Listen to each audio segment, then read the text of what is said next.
అందరితో మాట్లాడుతున్నా ఒకటే ఒకటే అనిపించింది, ఇంకా చెయ్యాలి, దీనికి ఇంకొంచెం నా వంతు సహాయం సరిపోవట్లేదు, ఇంకా చేయాలనిపించింది. సో దాదాపు 400 పంచాయతీలు అనుకుంటే, నేను ఒక్కొక్క పంచాయతీకి వ్యక్తిగతంగా నా తరపు నుంచి ₹1,00,000 డైరెక్ట్ పంచాయతీకి వెళ్ళేలాగా ఎలాగ ఉండాలి అనేది అనుకుంటున్నాను. దాన్ని ఆ మోడాలిటీస్ ఏంటనేది ప్రిన్సిపల్ సెక్రటరీ గారి దృష్టికి ఇందాక మాట్లాడాను.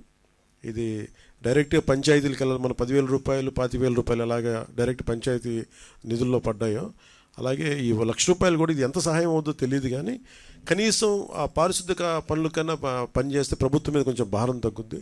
ఆ ప్రభుత్వం ఉన్న డబ్బు కనీసం కొంత ఒక రోడ్డుకి పనిచేస్తే.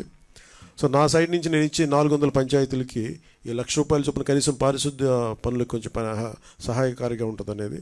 అలాగే మన పక్క రాష్ట్రం, మన సోదర రాష్ట్రం అయిన తెలంగాణకు కూడా నేను ₹1,00,00,000 నిధిని నేను